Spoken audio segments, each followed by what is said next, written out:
What chapter is that? The one you're about to read? This is Madhya Lila chapter 8 of Chaitanya Charitamrita. Talks between Sri Chaitanya Mahaprabhu and Ramananda Rai, otherwise known as the Ramananda Sambad. Sambad means conversation. Actually, I think it might be nicer if we... Kat, could you pass me Search for Sri Krishna there? It might be nicer if we go through that first. Thank you. And because then when we are going through the chapter, we'll hear with more consciousness. Thank you, Dini.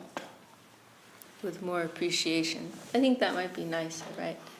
We hear Srila Sridhar Maharaj's, summary of the chapter, and then we'll go back to it. Let's see. I think it's the last chapter.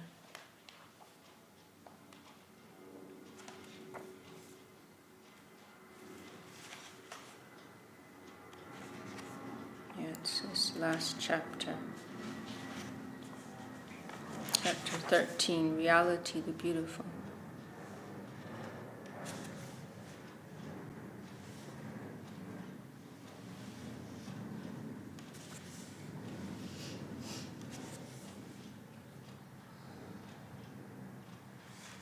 Okay. Om Jnana Timirandasya Gyananjana Shalakaya Chakshurnitanjana Tasmai Shri Gurave Namaha. So we are reading from chapter 13 of Reality, Search for Shri Krishna, Reality the Beautiful. The chapter is called Reality the Beautiful, very last chapter. And we'll hear Srila Sridhar Maharaj's glorification of Ramananda Rai and then a summary of the 8th chapter of the Madhya Lila. Ramananda Rai was a married man, but he was recognized by Sri Chaitanya Mahaprabhu as a master of his senses to the extreme degree. Once a Brahmin priest named Pradyumna Mishra came to Mahaprabhu and told him, "I would like to hear about Krishna from your lips." Mahaprabhu said, "I do not know anything about Krishna, but Ramananda Rai knows. Go to him and hear about Krishna. Take my name and perhaps he will talk with you." And this is something very sweet and significant, that Mahaprabhu always gives this type of honor to Ramananda Rai. Because normally we see Mahaprabhu in the position of a guru, where he's instructing others. But this is like a reversal that takes place in his discussion with Ramananda, because Mahaprabhu puts Ramananda in the position of the instructor. Mahaprabhu's inquiring. So on different occasions, Mahaprabhu will say statements like this, "I don't know anything, whatever I do know, it came from Ramananda Rai. So better you go directly to him." Pradyumna Mishra was hesitant, but he went and observed Ramananda Rai for some time, and then returned and reported to Mahaprabhu. Mahaprabhu asked him, "Have you heard about Krishna from Ramananda?" "No." "Why?" "I saw him engaged in something objectionable. I watched for some time and then returned here." "What did you see?" Pradyumna Mishra said, "I saw Ramananda Rai training some young dancing girls." Girls who are generally devoted to the service of the Jagannath deity from a young age are known as Devidasis. They do not marry, and sometimes their character is not very good. Pradyumna Mishra saw Ramananda Rai training Devidasis in a very objectionable way. He was showing them how to go before the Jagannath deity and dance and sing. He showed them how their posture should be, how they should gesture, and how their looks should be enticing. And for such training, he would sometimes even touch their private parts. So Pradyumna Mishra told Mahaprabhu, "Seeing Ramananda doing all these things, I had no regard for him. And so for some time I saw him busily engaged in that matter, and then I went away." And this pastime is also described later in Chaitanya Charitamrita. Mahaprabhu told him, "Don't underestimate Ramananda Rai. He is the master of his senses. There is not a tinge of craft in him. Even I feel trouble from sense disturbance within me, but Ramananda has no such trouble. We have no direct experience that a stage can be attained where it is possible to be above mundane sense pleasure. But we have only heard through the scriptures that there is a stage when a man may transcend all these gross attachments. This is mentioned in Srimad Bhagavatam. Vikritam Rajavadu Biridam Cha Vishnu Shadham Vito Nushinayarata Varnayedya Bhaktim Param Bhagavati Patilabhya Kamam Hridrogam Ashva Pahinota Chirena Dira. One who hears with firm faith the supramundane amorous affairs of Lord Krishna and the gopis, as described by a pure devotee of the Lord, soon becomes freed from mundane lust and achieves divine love of Krishna. One may be engaged bodily in such activities while his heart is elsewhere, and there is only one who is of that type, Ramananda Rai. There are not big numbers of Ramanandas, there is only one Ramananda, who has acquired such a stage because he is well versed in the kind of sentiment and realization which is necessary for the service of Krishna and the gopis.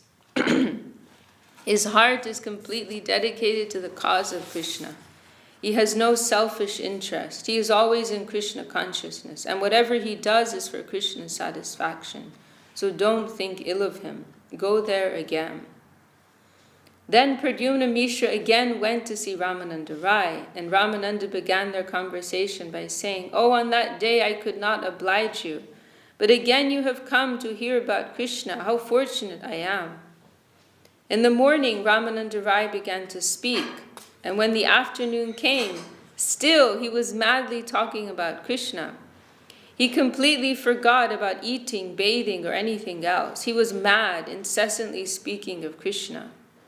Then, when it was late, his servants came twice, thrice, to ask him to take bath and eat his dinner, and finally, he had to leave the talk and go. Then Pradyumna Mishra returned to Mahaprabhu and said, "Yes, I have heard from Ramananda Rai, and my heart is full from hearing about Krishna from him." Mahaprabhu himself had heard from Ramananda Rai, and he said, "Ramananda knows what is Krishna. What I taught to Rup and Sanatan, I heard from Ramananda."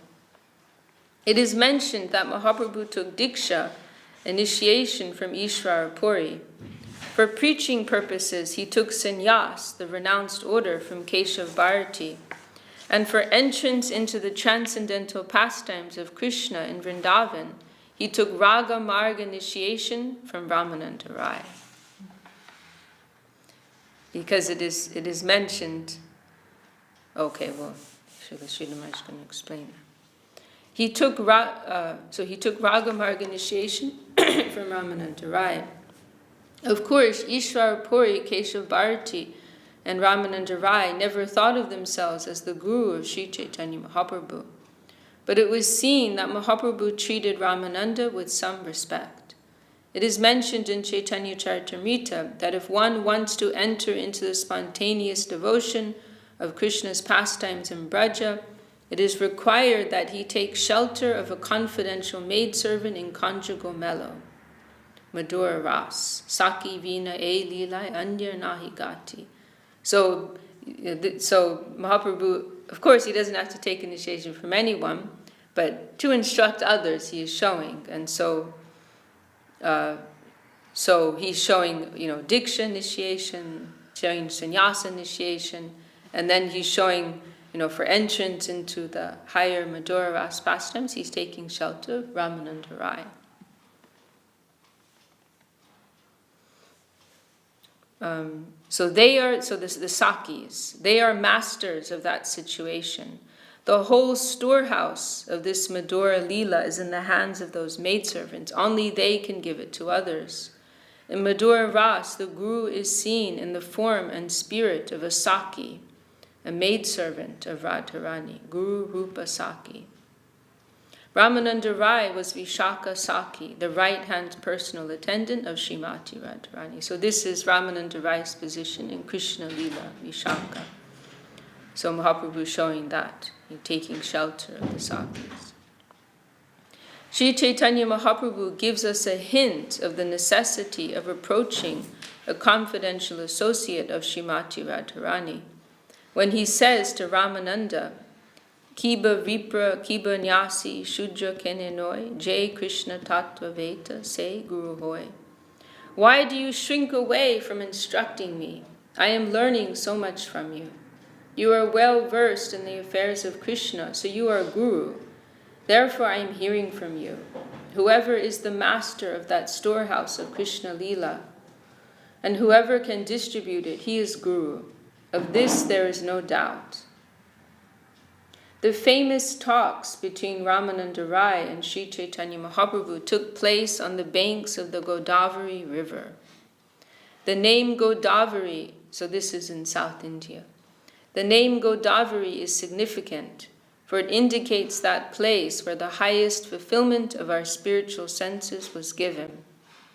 The fullest engagement of all our senses was announced there on the banks of the Godavari.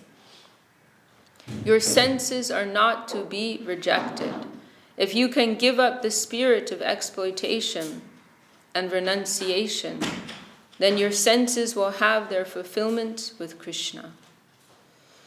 Those tendencies bar your approach to Krishna. To properly approach Krishna, you will have to utilize your senses to the fullest extent. That was dealt with on the banks of the Godavari. There, in his famous conversations with Ramananda Rai, Sri Chaitanya Mahaprabhu began the approach to pure devotional service in a general and comprehensive way. This is recorded in the Madhya Leela of Chaitanya Charitamrita. He asked Ramananda Rai, Prabhu Kohe Pada Shlok Sajir Nirnoy. What is the ultimate goal of life? So this is how their conversation.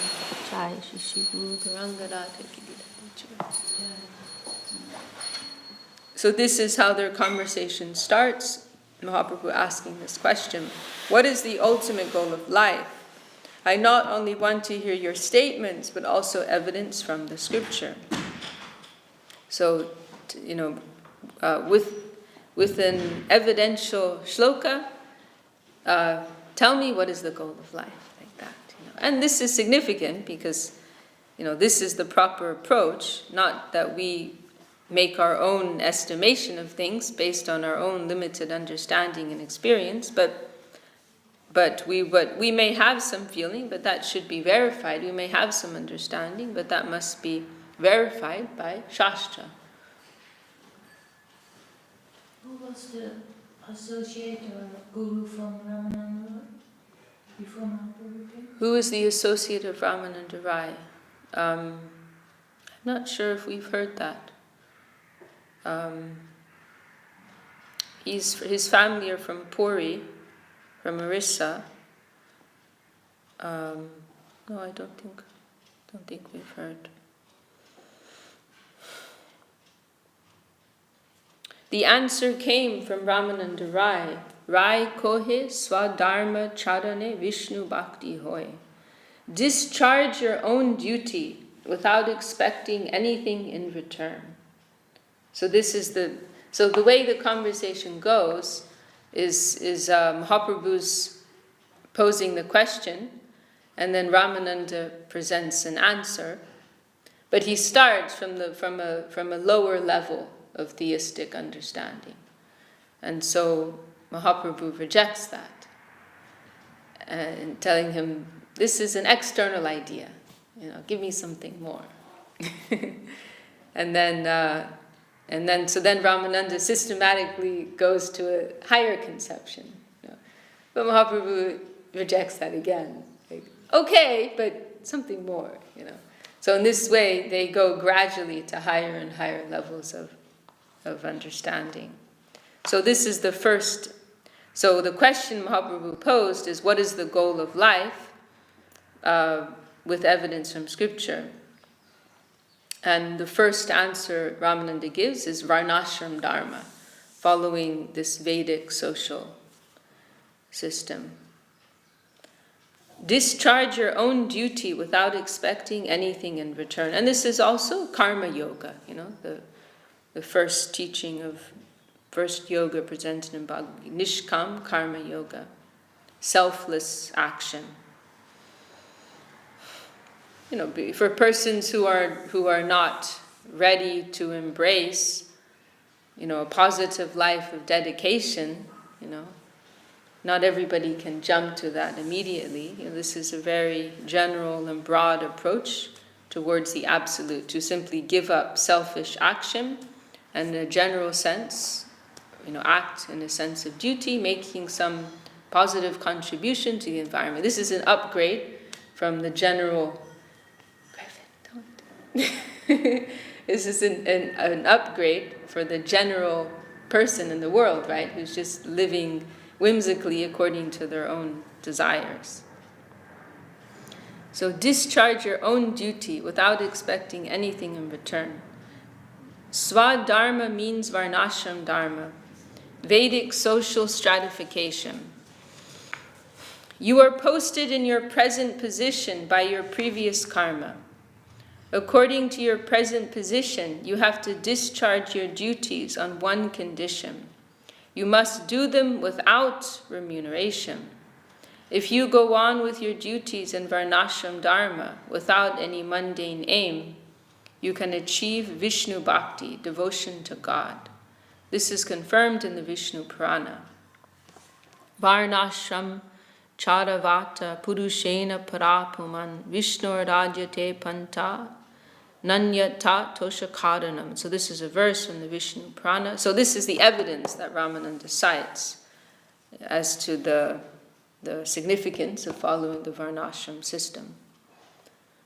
Vishnu Purana. The only way to please the Supreme Personality of Godhead, Lord Vishnu, is to worship Him by properly executing one's prescribed duties in the social system of Varna and Ashram.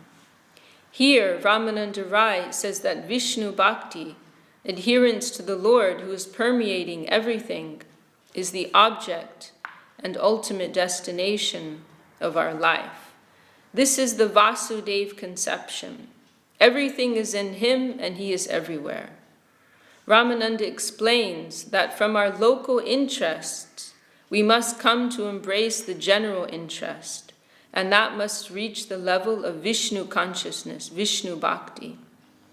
Our submission to Vishnu, the internal spirit who is everywhere, is the object of life.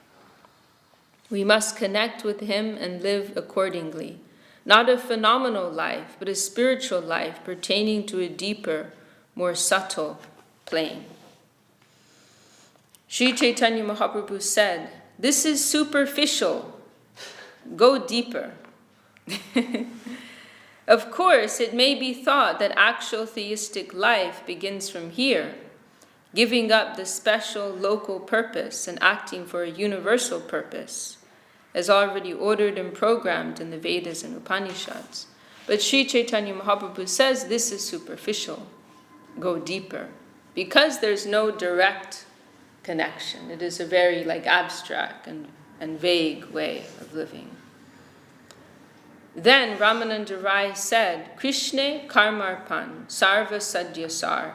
To offer the results of one's activities to Krishna is the essence of all perfection.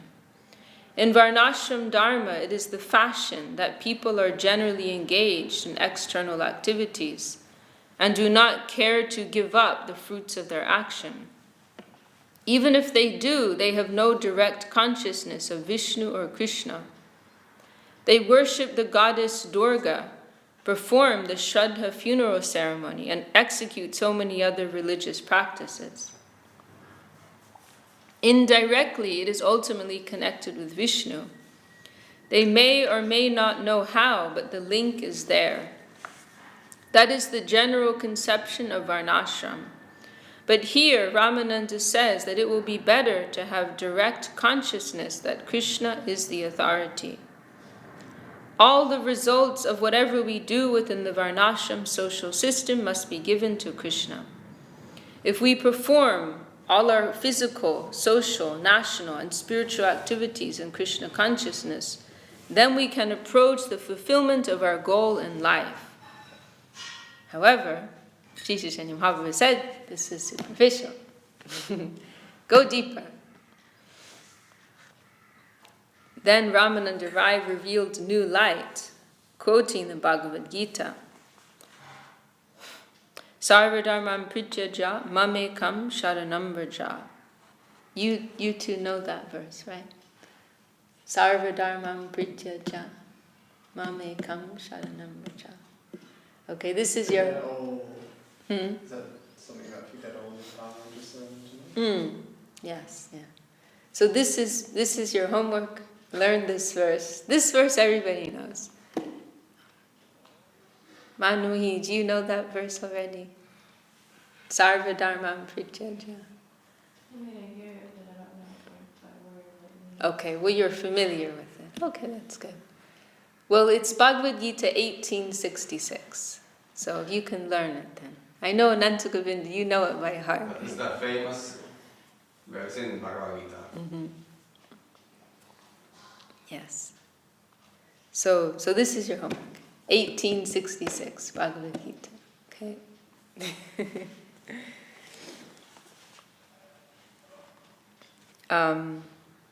Then Ramananda Rai revealed new light, quoting the Bhagavad Gita, Sarvadharmam prityaja mamekam sharanam vraja.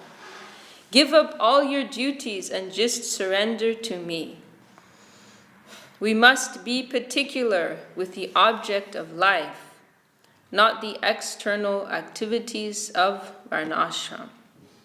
Less importance should be given to the form of our activity. Whether I am a king, a Brahmin intellectual, or a worker does not matter. We may think, I have this sort of duty, I have that sort of duty, but that does not matter very much. We must have no attachment for that.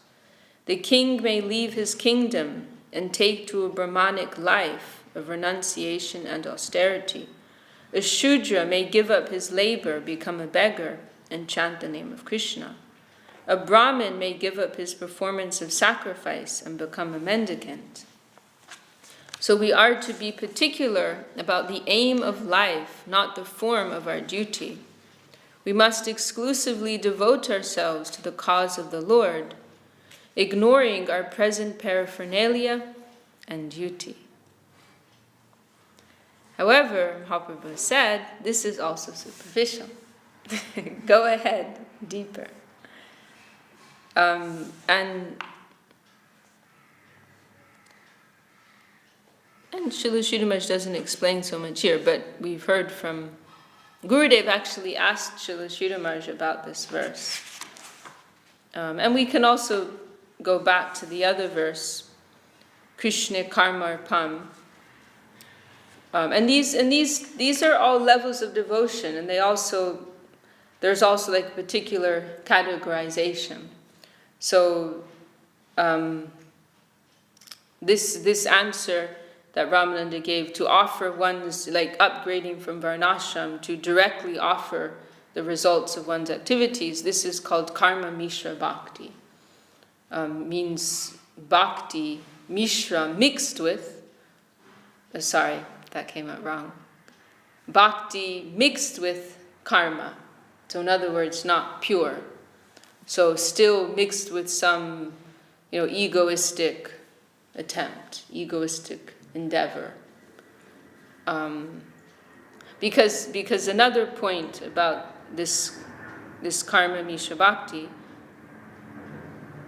is that the basis is one's, present, activity, desires, understanding in this world. It's like whatever I happen to be doing, whatever I like doing, I'm offering that to Krishna. I like pizza, so I'm going to offer that to Krishna. That's okay, that's nice, but the higher level of devotion is, first let me ask Krishna what he wants, and then give that to him, So, but in Karma Mishra Bhakti, it is mixed with one's own desires, Or like for example, and it's not a bad thing, it's just, there's a particular gradation. So like for example, musicians, play the guitar for Krishna, right? Like they like music, they're musicians, and they offer that to Krishna. So, that's a sweet thing, that's a nice thing, but that has a particular place within the whole gradation. They're what they like to do, they're offering that to Krishna. Whereas a higher level of surrender is, first you surrender, and then you try to identify what is the desire, the direct desire of the Lord, and then you perform that. So this is karma mishra bhakti, devotion mixed with karma, meaning one's own, individual desires.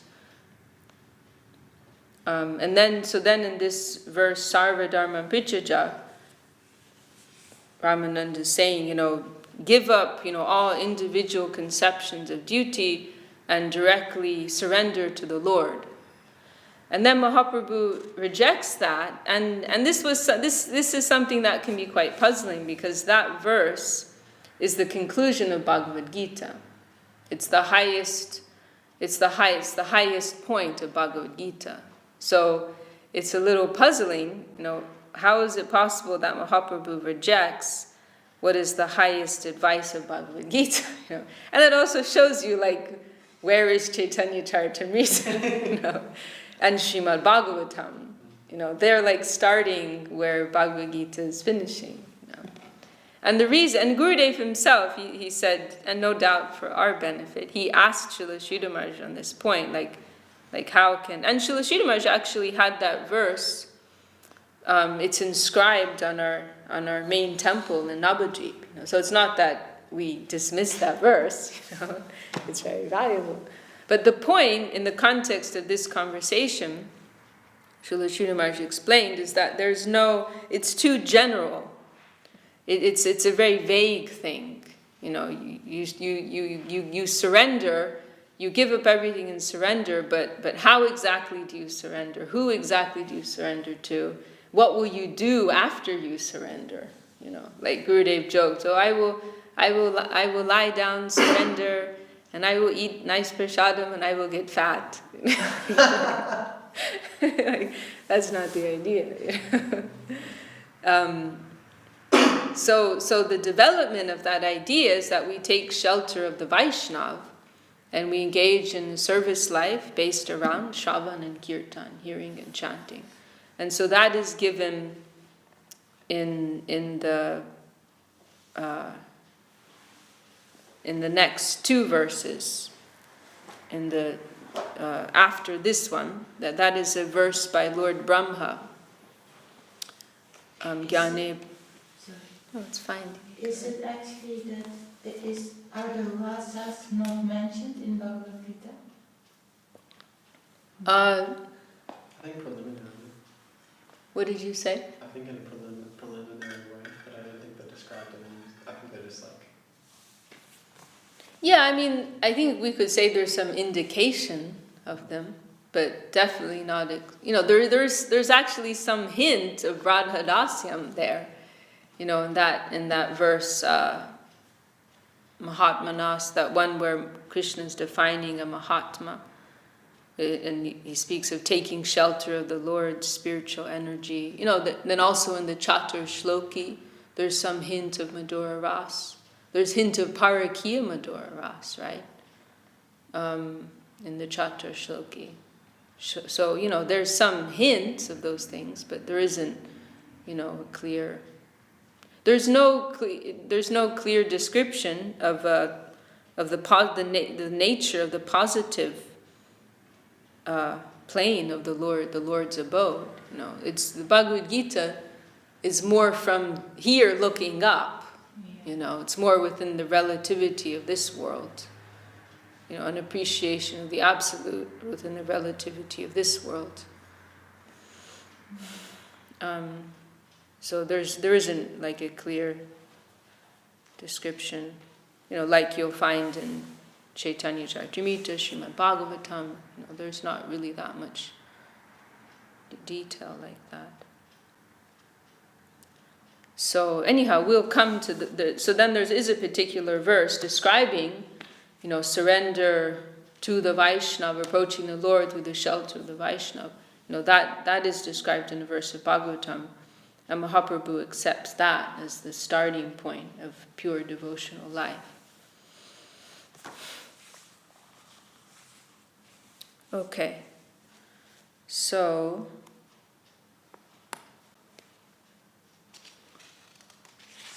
we have heard Karma Mishra Bhakti, and then Ramananda presents the Sarvadharmam Prityaja verse, giving up all conceptions of duty and surrendering to the Lord, but Mahaprabhu also rejects that. So Mahaprabhu said, this is also superficial, go ahead deeper. Then Ramananda Rai explained Jnana Mishra Bhakti, devotional service mixed with knowledge. So this is called Jnana Mishra Bhakti, by quoting from the Bhagavad Gita, 1854, where Krishna says, Brahma Bhuta Prasanatma na shochati na kangshati sama sarveshu bhuteshu mad bhaktim labhate param. One who has come to the stage of identifying himself with spirit above matter has nothing to do with this mundane world. Any loss or gain in this mundane world is of no use to him. He is spirit. His prospect is in the world of soul. And he has nothing to do with this material world, whether it is laudable or blamable. He is already settled in the consciousness that he is soul proper and has nothing to do with matter. So within himself, he feels satisfaction. He is Atmarama, self-content. He neither mourns nor aspires for anything. If something is lost, does he mourn? No. He thinks, this is nothing, it is only matter. And when something is gained, he is not overly cheerful because it is only matter. It is unnecessary and unimportant. Now true devotional service can begin. His soul can begin living in the spiritual plane with a pure serving attitude, unmixed with any mundane aspiration. When one attains the spiritual platform, he gets the opportunity to practice a higher type of service. So this is a famous verse of Bhagavad Gita saying, one who has realized themselves to be of the nature of Brahma, of spirit, prasanatma, they are very joyful, happy, and na shochati, na kangshati. They do not lament after anything, as Srila Maharaj is saying here, because they understand they are spirit. So na shochati, na kangshati. They do not hanker after anything they don't have, and they don't lament over anything that they may have lost. Sama sarveshu bhuteshu. They see everyone with equal vision. Mad bhaktim labhate param. The Krishna is saying, such a person, they will come to attain my devotion for me. So this is like a very clean platform upon which one can enter the plane of bhakti. This position of being, fully detached from the material side. This is a very clean platform upon which one can come to attain devotion. However, Mahaprabhu is saying, Sri Chaitanya Mahaprabhu said, this is also superficial. Such a person is only on the verge of devotional service. He has no substantial touch of devotion. He has not entered the domain of bhakti. He is just waiting in the marginal position at the door. He may attain bhakti, but he has not yet achieved it. His negative forces are finished, but still he is just at the door. He has not yet entered. He may enter, he may not enter. From there, if he gets anything, it will be pure, but he is still at the door. So this is classified as Jnana Mishra Bhakti, devotion mixed with knowledge, because there is this consciousness described here of being an enlightened soul detached from matter. But this is not connected with devotion. This is a position of being free from the negative plane, but there's no entrance into the positive plane of devotion. And there is this consciousness of oneself as being, a spirit soul. So this is like a position of gyan, a position of knowledge. For those who are fully immersed in the life of devotion, they're not thinking about those things. They're just thinking about serving Krishna. They're not analyzing the material elements or meditating upon their spiritual nature and all these things.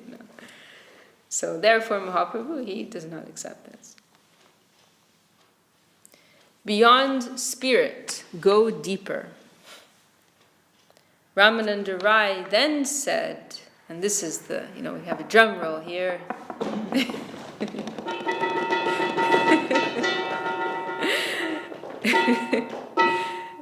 Ramananda Rai then said, Jnane prayasham udapasya namanta eva. It is a very difficult thing to cross the charm of knowledge. We think, I want to understand everything first and then I shall act. Calculation and an underlying suspicion is there. Before we act, we want to know everything fully. Only then will we risk our capital. The ego, the I, is very strong, and he wants to have an account of his loss and gain. He thinks, I am the master. The key is in my hand. I want to test everything. I want to know it all. I know what is good for me. So we think ourselves masters, not servants. And from the position of a master, we make our inquiry. But this calculating mentality must be given up if we at all want to enter into the domain of the Lord, where everything is superior to us. No one there will care to come to us with an explanation. Thinking that we are their master. They will not reassure us by saying, yes, there will be no loss, your gain will be big. We may think, I am an independent, separate entity, so in my account there must be no loss. I must stand here with my head erect. But that won't do. We are to go there as slaves, not masters. That sort of mentality is necessary. We must bow down our heads. Not that with our heads erect we will march over everything, but everything there is superior in quality to us. And there's another place where Srila Sridhar, he says, they are all brainier than us. Our brain won't be any use there. They're all brainier than we are. So we have to enter into that transcendental land where even the earth, water, air, and whatever we will find is made of higher materials than we ourselves are made of. Even the soil is superior to us there. They are all guru and we are disciples. They are all masters and we are servants. We have to enter the land where everything is our master. We will have to submit. That will be our real qualification. What we will be ordered to do, we will have to do. It's here. We are not to exercise our brain so much there. The brain has no room there. They are all brainier than we. Our brain is unnecessary there. Only our hands are necessary. Menial labor is necessary there. Brain there is enough. We are to enter that land if we like. It is a land of slavery for us. So we are to hatefully dismiss our brains. Wow. And taking only our hearts, we must approach and enter that land. Wow, it's really heavy. We should think, I'm as insignificant as a mosquito. Just as Lord Brahma did when he went to Dwarka to visit Lord Krishna. And it is not only for the time being. It is not that one will accept a humble attitude, finish his work, and then come back. Not like this is the means to an end, and then you can forget the whole show, forget the pretense. Okay, we're done. We did that part now. The utilitarian approach. It is not only for the time being, not that one will accept a humble attitude, finish his work, and then come back. No, we will have to accept such an insignificant position eternally. Of course, we may expect to be educated about Krishna consciousness, how it is good, how it is great, how it is useful to us. We will be allowed pariprashna, honest inquiry. Does that ring a bell? This is another important verse of Bhagavad Gita, where Krishna is describing the main qualities of the authentic disciple and the main qualities of the authentic guru, the bona fide guru. So for the disciple, these three qualities are mentioned. Pranipatena, surrender. Pariprashnena means sincere and relevant inquiry. And sevaya, service. So it is not that inquiry is completely dismissed, but it must be with some necessity, not just an idle mental, exercise or curiosity, but there must be some genuine heart necessity and inner need, sincere need in the inquiry. So we will be allowed pariprashna, honest inquiry. In the transcendental realm, everyone is our friend. They will come to help us, to make us understand that devotional service is beautiful and that Krishna consciousness is the best form of life. Our aspiration and purity of purpose is to be valued, not our external position. The recruiters from that side will consider our purity of purpose, not so much our present position and capacity. This is a very nice quote. Our aspiration and purity of purpose is to be valued, not our external position. The recruiters from that side will consider our purity of purpose, not so much our present position and capacity. It's very encouraging. But sometimes some service may be extended to us which we don't feel we're able to do, but they're actually, our superiors, they're more concerned about that purity of heart and sincerity rather than what our capacity is. And they can give us that capacity also. So this is always our need, to adjust ourselves internally, not necessarily to improve our external capability and knowledge and so on and so forth. The real essential need is that internal adjustment and sincerity, purity of purpose, not position and capacity. I heard also one time, I read Gurma's saying, because you say we are more low, even our soul is of less quality as everything there, every particle in the spiritual world. And then I read Gurma said, but they will take us on their lap. Yeah. Yes. They will, like sometimes you read from Chaitanya Charitamrita, also Mahaprabhu takes the devotees on his lap. So who would not change knowledge for love, right? I mean, it's so beautiful. Srila Sridhar, he gives that very nice example that normally the mother is considered worshipable, in the Vedic culture. And the feet are considered very, inauspicious. So to put your feet on your mother, that is very offensive. Normally, the first thing you'll do in the morning is you pay your obeisance to the feet of your mother and father, right? So then to put your own feet on your mother, that is very offensive. But if she will take you on her lap, out of affection, out of mercy, then, that is something else. Mm-hmm. So in the same way, we are not fit to enter that plane, but if they, out of their affection, will take us in their lap like that, then there is some hope for us,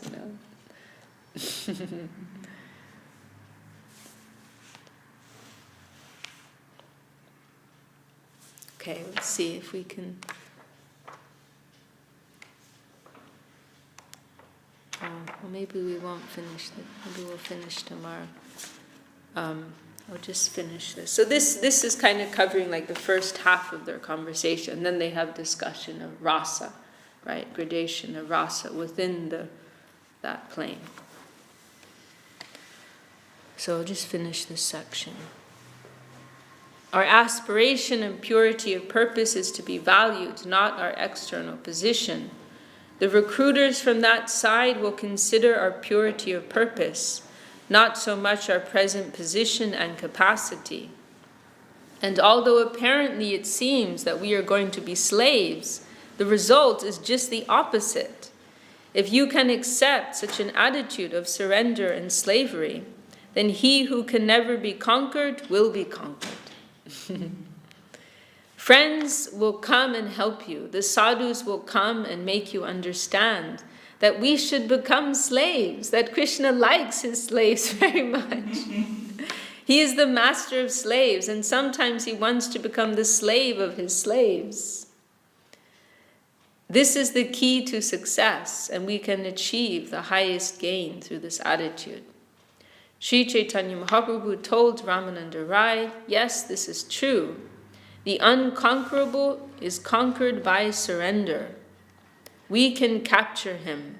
And so here, Srila Sridhar Maharaj is giving, we can capture him. So here Srila Sridhar Maharaj is giving an elaboration on this verse that Srila Mahaprabhu accepts as the starting point of devotion.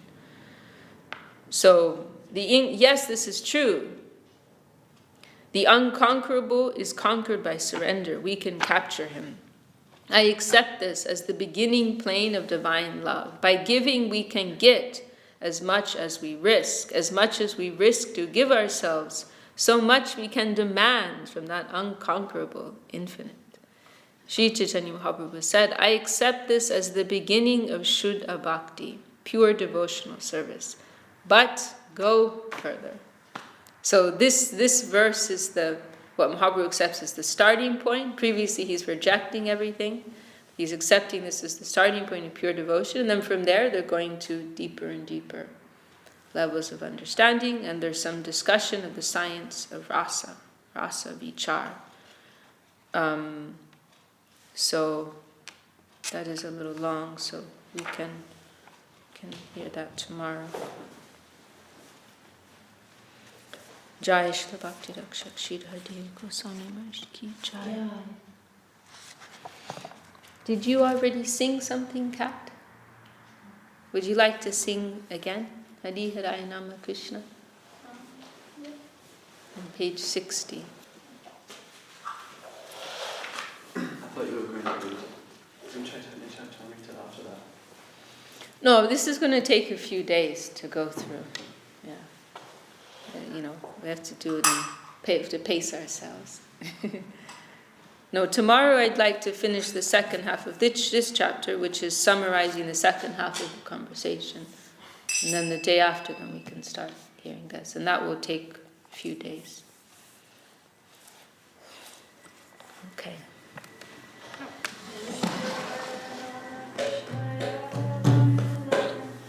Hari Haraya Nama Krishna Radhavaya Nama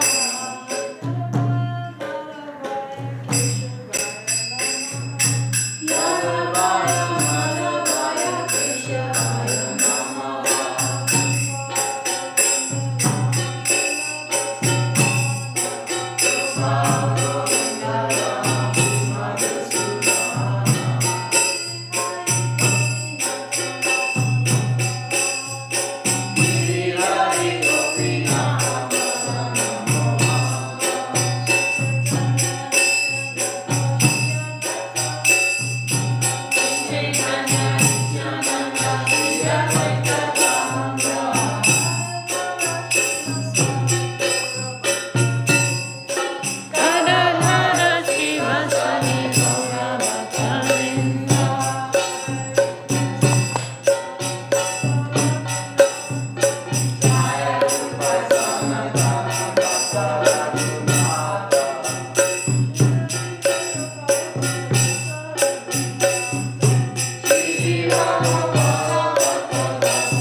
Jai.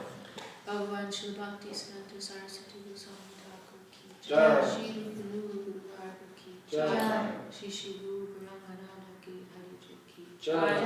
Taprasad Shriman Bhagavat ki Jai. Shri Navadip Dham ki Jai Shri Ganga Jamuna ki Jai Shri Bhakti Devi Vinda Devi Tulasi Devi ki Jai Shri Shri Radha Krishna Rupa Gopi Shama Namakan Giri Govardhan ki Jai Grantaraj Shrimad Bhagavatam Shri Chaitanya Charitamrita ki Jai Shri Chaitanya Saraswati ki Jai Jai Shri Bhakti Nirmala Acharya Maharaj ki Jai Acharya Jamuna ki Jai Sri Guru ki Jai Shri Hari Nam Sankirtan ki Jai Jai Gaur Hari Hari Bol.